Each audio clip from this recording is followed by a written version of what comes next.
Ya, Assalamualaikum warahmatullahi wabarakatuh. Ya, kami akan membuat video tentang laporan praktikum database, yaitu tentang Pondok Pesantren Ihsan Kamil. Laporan ini disusun guna memenuhi tugas mata kuliah basis data dengan dosen pengampu Bapak Sarjimin Eskom Mkom. Sebenarnya kita perkenalan dulu ya. Ya, laporan ini disusun oleh dari kelompok 4 dengan saya Bahadar Liranto dengan NIM segini dan teman saya Aldiman dan ada Faizatun, Hasana dan Ayuida Nuraini. Kita langsung ini kayak gini latar belakangnya untuk puji syukur Tuhan telah membantu kita. Ucapan terima kasih juga kepada Bapak Sarjimin telah sebagai dosen pengampu basis data memberikan bimbingan dan arahan. Kami menyadari bahwa laporan ini masih banyak kekurangan, mohon dimaafkan. Semoga bermanfaat bagi pembaca. Ya ini sepertinya ada daftar isinya ya.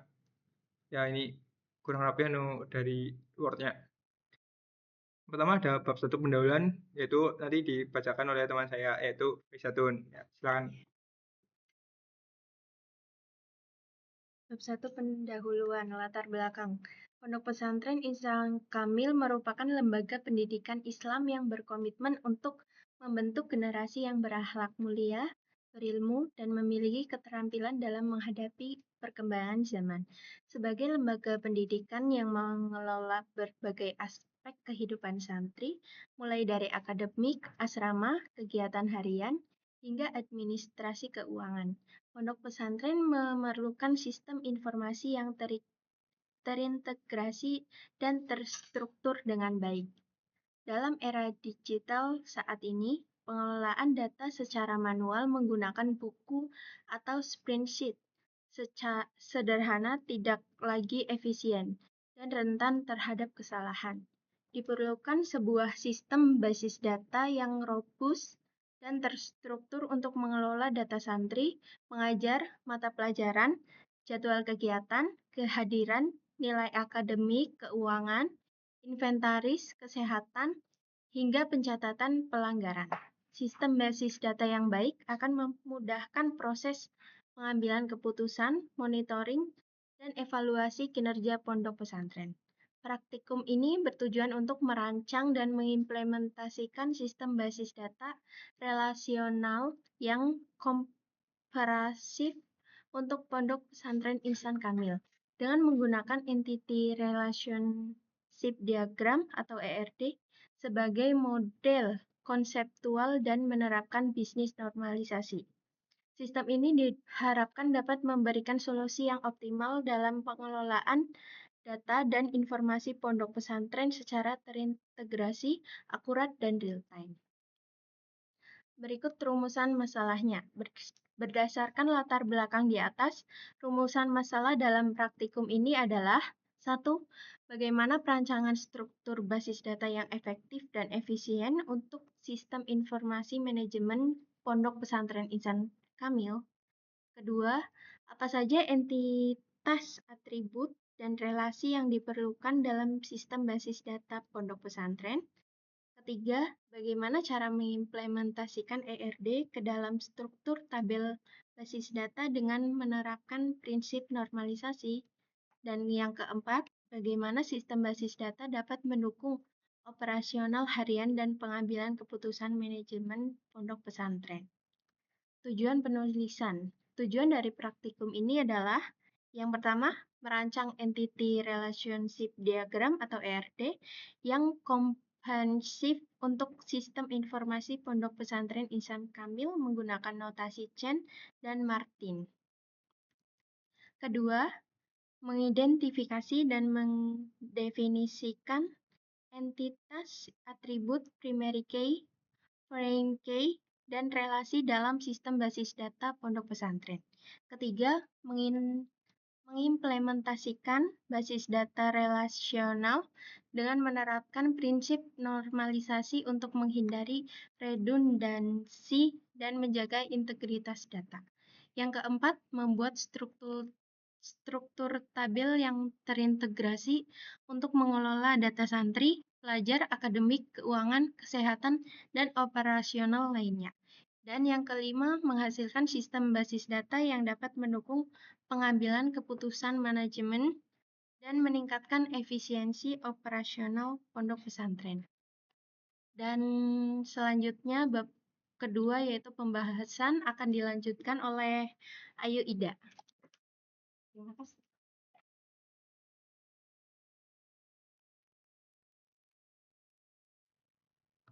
Selanjutnya saya akan menjelaskan tentang bab 2 yaitu pembahasan. Analisis kebutuhan. Sistem informasi manajemen Pondok Pesantren Insan Kamil dirancang untuk memenuhi kebutuhan pengelolaan data yang komprehensif. Analisis kebutuhan dilakukan dengan mengidentifikasi seluruh aspek operasional yang perlu dikelola dalam sistem basis data. Berikut adalah analisis kebutuhan sistem.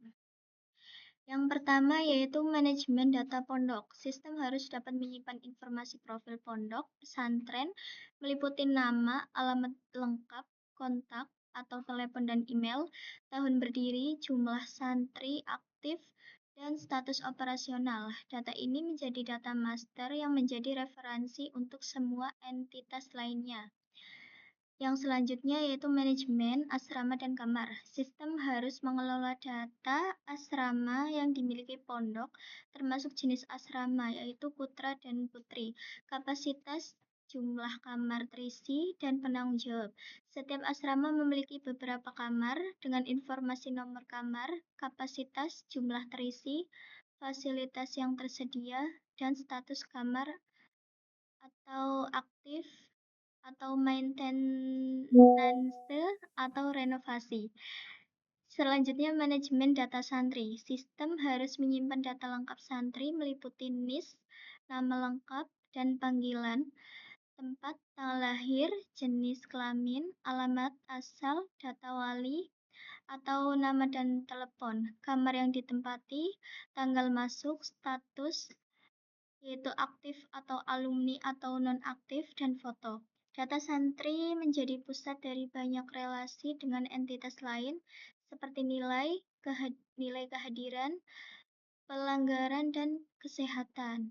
Selanjutnya, manajemen pengajar. Sistem harus mengelola data pengajar, yaitu ustadz atau ustazah, yang meliputi NIP, nama lengkap dengan gelar, tempat tanggal lahir, jenis kelamin, alamat, kontak, pendidikan terakhir, bidang keahlian, jabatan, status kepegawaian, atau tetap atau kontrak atau honorer, tanggal mulai mengajar, dan foto. Selanjutnya yaitu manajemen akademik.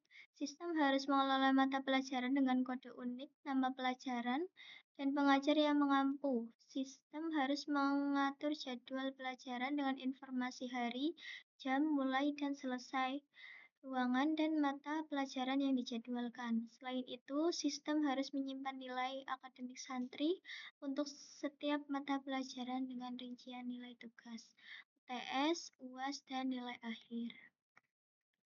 Selanjutnya ada manajemen kegiatan harian, yaitu sistem harus mencatat rutinitas harian santri seperti sholat berjamaah, mengaji, belajar, dan kegiatan lainnya. Dengan informasi nama kegiatan, jam pelaksanaan, tempat, dan keterangan, sistem juga harus mencatat kehadiran santri dalam setiap kegiatan dengan status hadir, izin, ataupun sakit. Selanjutnya ada manajemen inventaris. Sistem harus mengelola aset pondok dengan informasi nama barang, kategori, jumlah, kondisi, yaitu baik atau rusak ringan ataupun rusak berat, tanggal pengadaan, lokasi penyimpanan, dan keterangan. Selanjutnya ada manajemen kesehatan. Sistem harus mencatat riwayat kesehatan santri, meliputi tanggal pemeriksaan, keluhan, diagnosis, tindakan yang diberikan, obat yang diberikan, dan catatan kesehatan lainnya. Data ini penting untuk monitoring kesehatan santri. Selanjutnya ada manajemen pelanggaran. Sistem harus mencatat pelanggaran yang dilakukan santri dengan detail, tanggal, jenis pelanggaran, deskripsi, saksi, sanksi yang diberikan, dan status penyelesaian. Data ini penting untuk pembinaan kedisiplinan santri. Dan selanjutnya akan dilanjutkan oleh Aldiman. Ya, mohon maaf. Selanjutnya untuk saya yaitu Bahtiar yaitu yang selanjutnya kita ke ERD chain atau Entity Relationship Diagram dengan notasi chain. Ya, seperti ini ya. RDC-nya.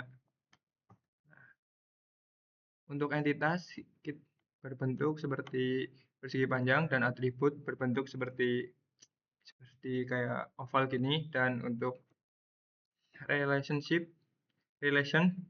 seperti ini yaitu diamond. Di sini juga ada relasi yaitu one to one, yaitu artinya satu entitas berhubungan hanya satu. Contohnya di sini ada di sebelah ini pondok dan invent di sini tidak ada contohnya yang one to one. Di sini hanya ada untuk one to many semua. Dan ada untuk many to many.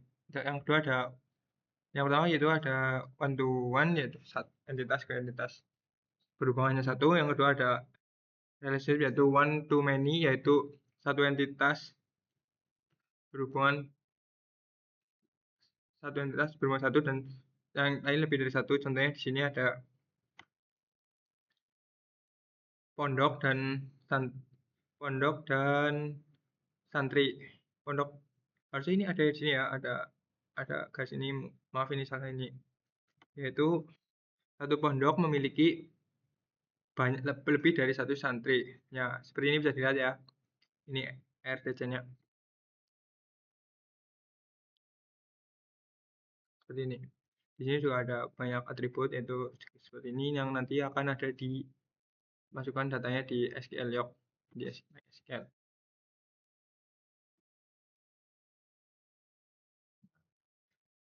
Yang untuk many to many yaitu santri mengikuti kegiatan harian, yaitu banyak santri mengikuti banyak kegiatan. Yang kedua ada RD Martin, yaitu Entity Relationship Diagram dengan notasi Martin, maaf. Merupakan salah satu notasi RD yang paling populer dan banyak digunakan dalam industri database. Dalam notasi Martin, entitas digambarkan sebagai tabel persegi panjang yang terbagi menjadi 3 bagian, yaitu bagian atas berisi nama entitas, bagian tengah berisi primary key dan ditandai dengan label PK, dan bagian bawah berisi atribut-atribut lainnya, dan foreign key yang ditandai dengan label FK. Primary key itu kayak kunci intinya dari entitas itu yang unik dan new, dan foreign key itu kayak penghubung antar primary key, penghubung antar entitas. Simbol kardinalitas dalam notis Martin yaitu garis tunggal dengan garis tegak menuju relasi one, dan kita jelaskan aja ke gambarnya langsung. Nah, seperti ini gambarnya. RT notasi Martin Pondok Pesantren Insan Kamil. Yang pertama ada one to one. Ini satu mata pelajaran diajar oleh satu pengajar. Dan ada one to many, yang ini ada santri di ID nilai dengan nilai, yaitu artinya satu santri memiliki banyak nilai, tidak hanya satu ya. Terus yang ini ada juga santri dengan pelanggaran, yaitu one to many optional. Apa itu one many optional? Yaitu santri bisa lebih mendapatkan lebih dari satu pelanggaran atau tidak sama sekali. Ini optional dan nol gini, jadi kayak optional tuh. Ya, optional juga ada di kesehatan, kehadiran santri. Yang ini ada santri boleh mengikuti kegiatan satu atau tidak sama sekali atau tidak hadir gitu. Nah, di sini ada manajemen juga ini kayak gini, kegiatan harian. Santri boleh mengikuti kegiatan harian, boleh diikuti banyak santri, atau santri boleh mengikuti banyak kegiatan atau tidak sama sekali. Lah, jika tidak ya ini kena pelanggaran ini.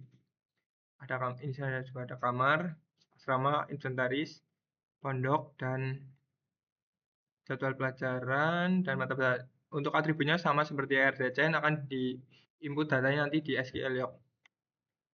Nah, ini seperti ini. Selanjutnya kita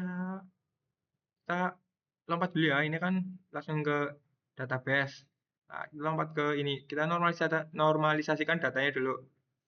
Yang seperti ya.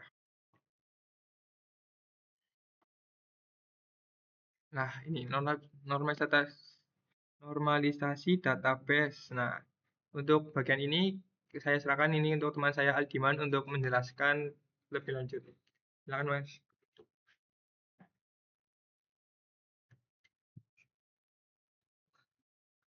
Baik, di sini saya akan menjelaskan tentang normalisasi database. Pada database Pondok Pesantren Insan Kamil telah dinormalisasikan hingga update normal form 3NF untuk memastikan integritas data dan mengurangi redundansi. Proses normalisasi ini yang diterapkan meliputi 1NF semua atribut memiliki otomik, tidak dapat dibagi lagi, tidak ada grup atribut yang berulang. Setiap tabel memiliki primary key yang unik. Oke, dalam tabel santri dengan primary key ID. Setelah itu atribut NIS, nama, tanggal lahir, alamat, jenis kelamin, dan ID kamar, nilai, ID mapel, ID pelanggan, ID kesehatan, dan ID kehadiran, ID kegiatan siswa.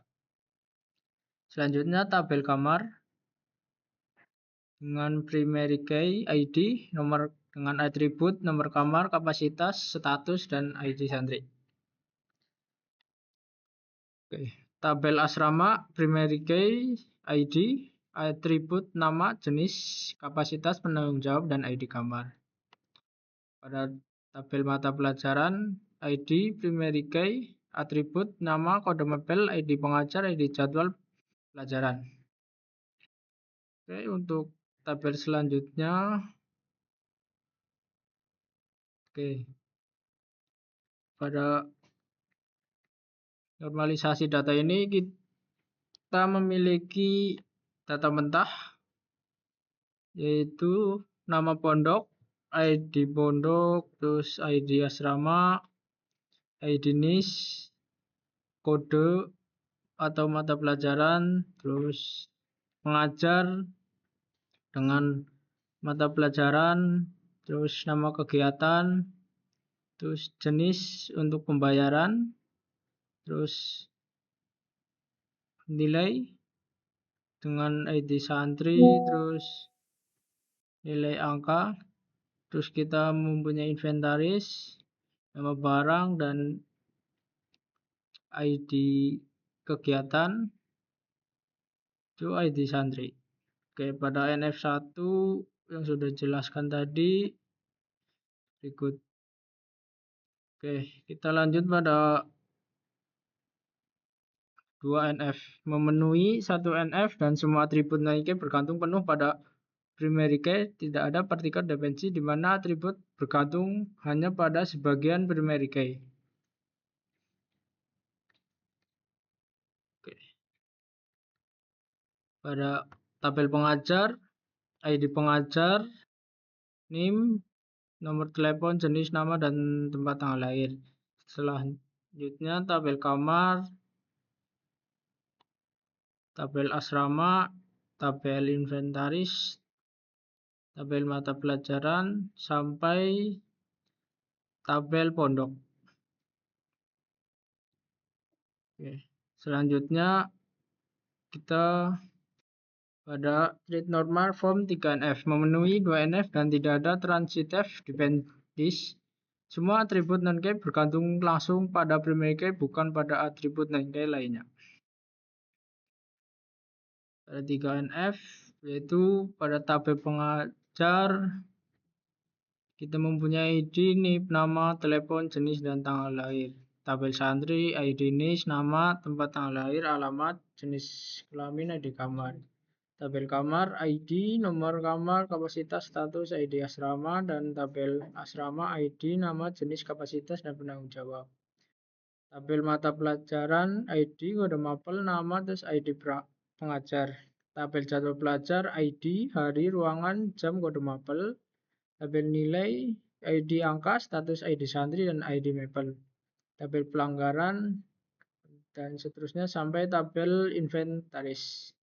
Entitas yang terbentuk adalah tabel pengajar, tabel santri, tabel kamar, asrama, sampai tabel inventaris. Oke, selanjutnya akan mengimplementasikan basis data yang akan dijelaskan oleh Bakhtiar.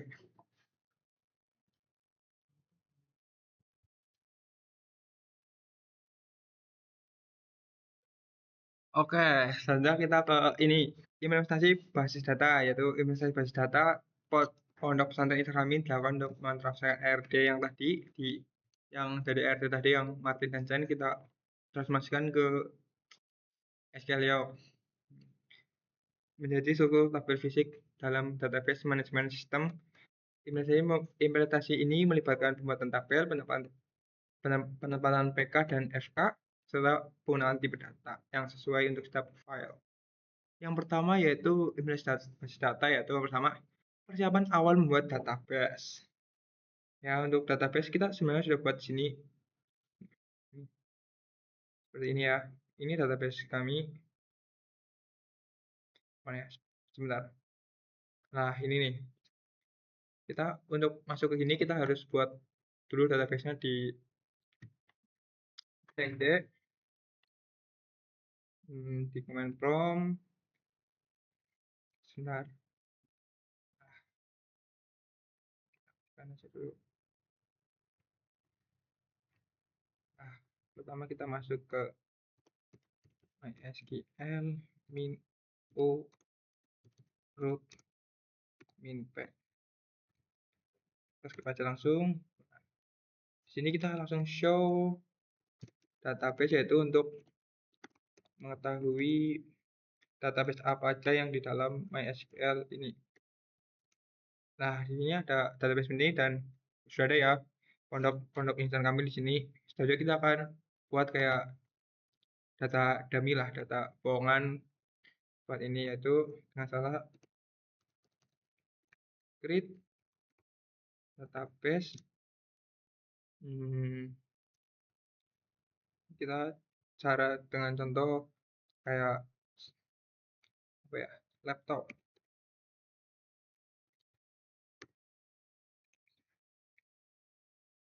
Seperti ini. Nah, query oke, satu row attachment, jadi yaitu query oke artinya berhasil untuk membuat database laptop. Jadi kita periksa dulu ada tidak di ini di database-nya.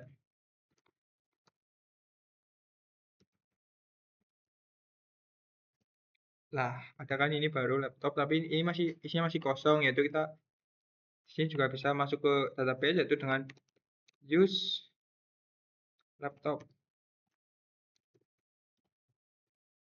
Nah, database change, yaitu kita sudah masuk ke database untuk laptop. Tapi kita tidak akan membuat membuat tabel dan lain-lainnya di ini command prompt. Kita langsung ke SQLiok aja. Soalnya di SQLiok juga bisa ada. Oh, untuk ini tidak ada, belum ada, berarti kita ini dulu.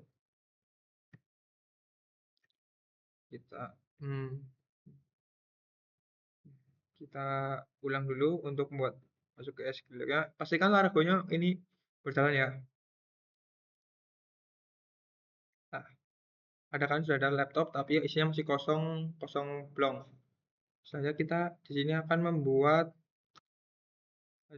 setelah berhasil menggunakan database, yaitu pembuatan struktur tabel dengan seperti ini. Create table, nama tabel yang akan buat ini seperti ini. Kita coba aja salin di sini untuk ke SQLiok-nya. Kita akan masuk ke query.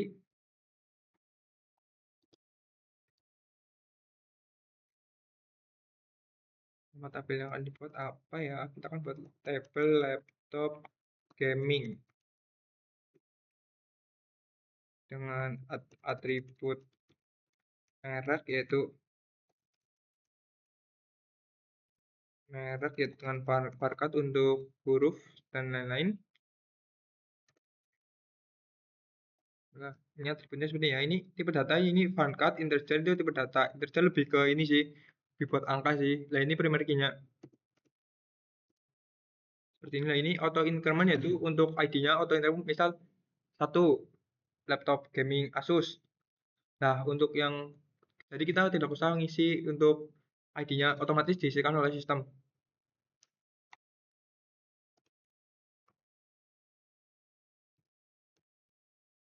Merek terus jumlah dengan integer soalnya satuan ya. Dan spek. Spek itu kayak spesifikasi laptopnya.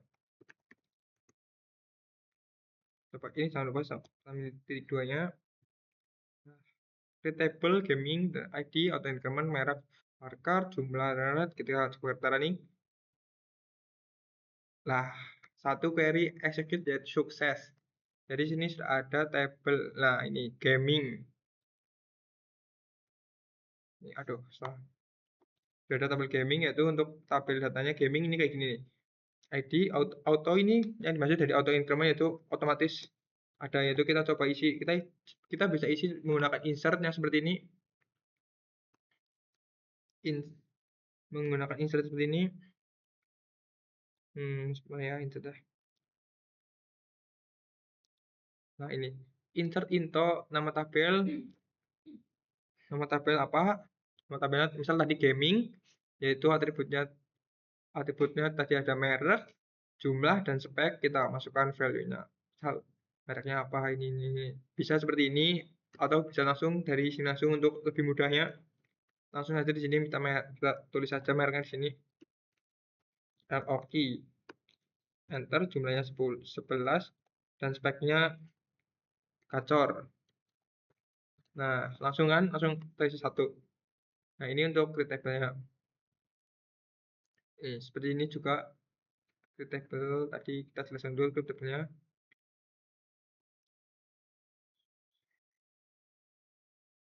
Readable itu dengan seperti ini. Inilah. Kita lihat ke database-nya yang Insan Kamil. Insan Kamil rumah ini. Tuh. Kita besarkan aja 10, 100. Nah, ini seperti ini. Ini datanya. Nah. Ini tipe datanya Varka ini seperti ini kayak ginilah. Ini. Untuk relasi juga bisa menggunakan ini nih kayak gini. Concept name, relation, inilah kayak gini.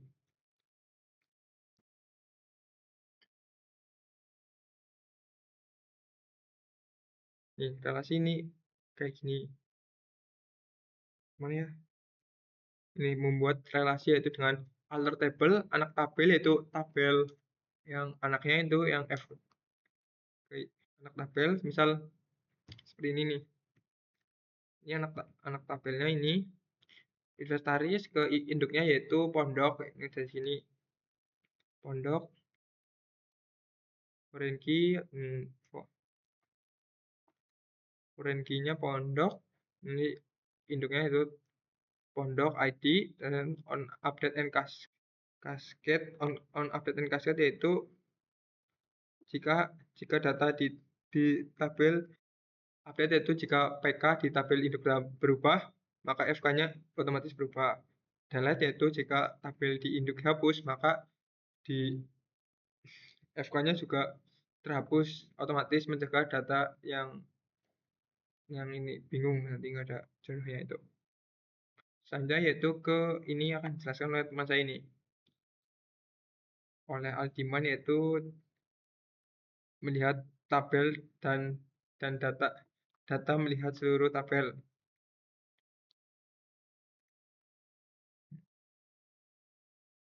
Silakan Mas Aldiman.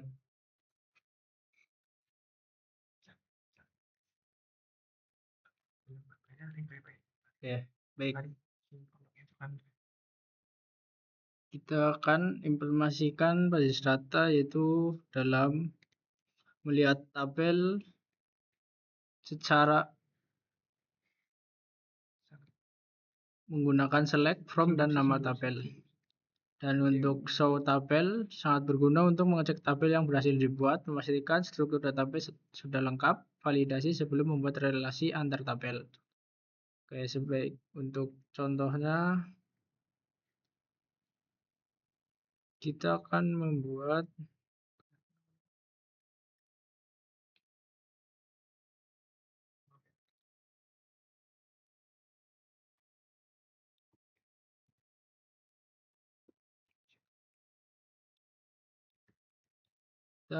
show tabel. Jadi kita langsung saja mempraktekkan pada query show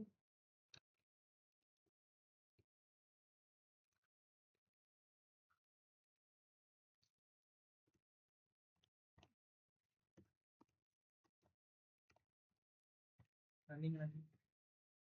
Setelah itu kita running dan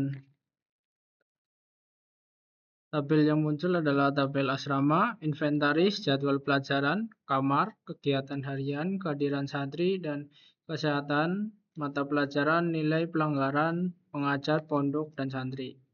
Setelah itu kita akan select tabel untuk mengetahui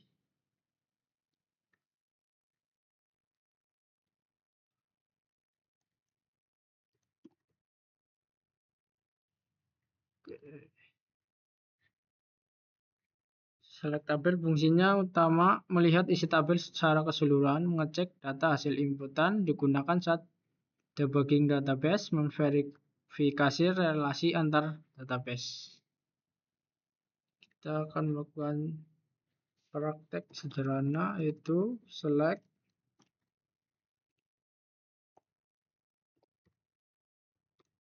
from nama tabel yaitu asrama sebagai contoh. Nah, dengan hasil output yaitu ID pondok, nama, jenis, kapasitas, dan penanggung jawab. Setelah itu kita select tabel lagi,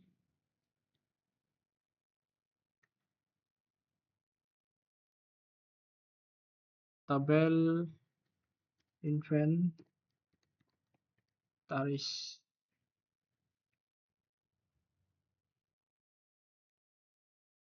Oke, salah.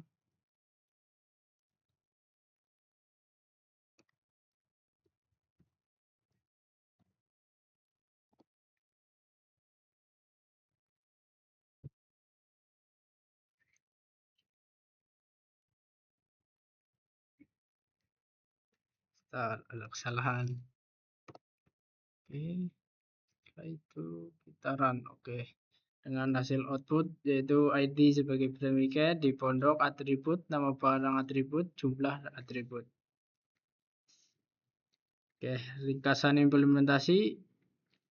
Urutan pembuatan 1, membuat database, wadah utama untuk semua data. 2, buat tabel, struktur penyimpanan data. 7 tabel. 3, buat foreign key, hubungkan antar tabel. 4, insert data, masukkan data aktual. Dan 5, verifikasi, memastikan semua berjalan dengan benar. Manfaat foreign key. Pertama, integritas data, memastikan data yang terhubung selalu valid. Cascade, perubahan atau penghapusan otomatis menyesuaikan di tabel terkait. Konsistensi, mencegah data yatim piatu atau data tanpa referensi. Tipe relasi dalam database 1 yang sudah dijelaskan oleh Baktiar sebelumnya, yaitu one to many, money to money, melalui tabel penghubung, dan jenis data yang digunakan adalah char untuk ID dengan panjang tetap, varchar untuk teks dengan panjang bervariasi, dan int untuk angka, jumlah, harga, dan date untuk tanggal transaksi. Oke. Selanjutnya akan dibacakan oleh Ayu Ida.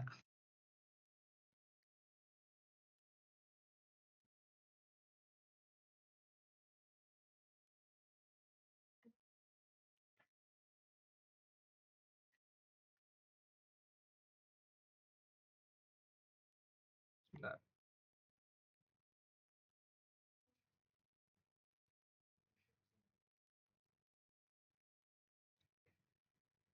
Ini selanjutnya ada integritas level. Ini yang dibacakan oleh Ayu. Silakan yuk. Ini sama job text-nya. Selanjutnya yaitu ada integritas referensial. Sistem mengimplementasikan integritas referensial melalui foreign key constraint untuk menjaga konsistensi data. Setiap foreign key mereferensikan primary key dari tabel induk dengan aturan cascade pada update dan restrict pada delete untuk mencegah penghapusan data yang masih direferensikan oleh tabel lain. Constraint check juga diterapkan pada beberapa field untuk validasi data seperti jenis kelamin, status, dan tanggal. Nah, ini untuk demo sistem ya tadi nanti dapat ke YouTube ya demo sistemnya. Karena ini ada job text-nya itu.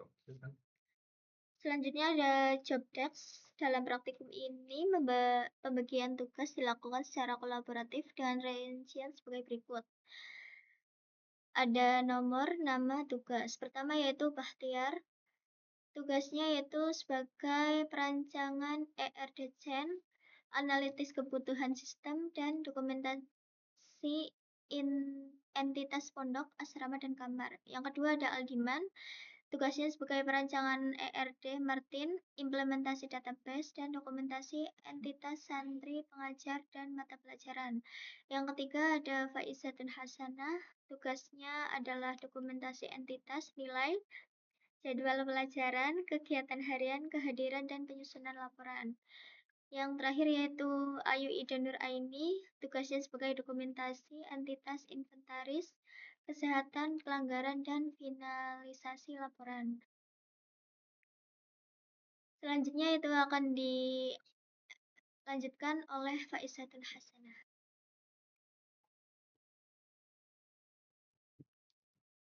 Oke, bab ketiga yaitu penutup kesimpulan.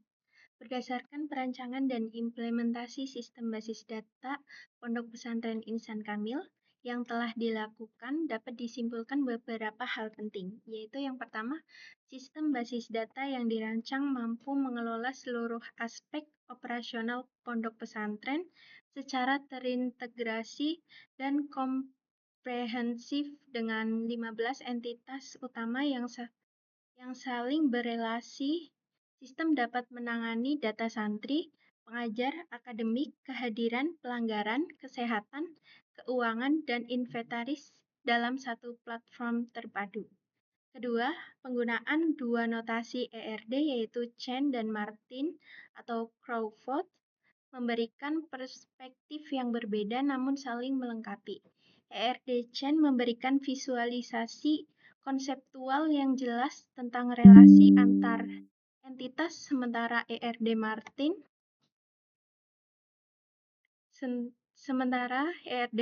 Martin lebih detail dan siap untuk diimplementasikan menjadi struktur tabel fisik.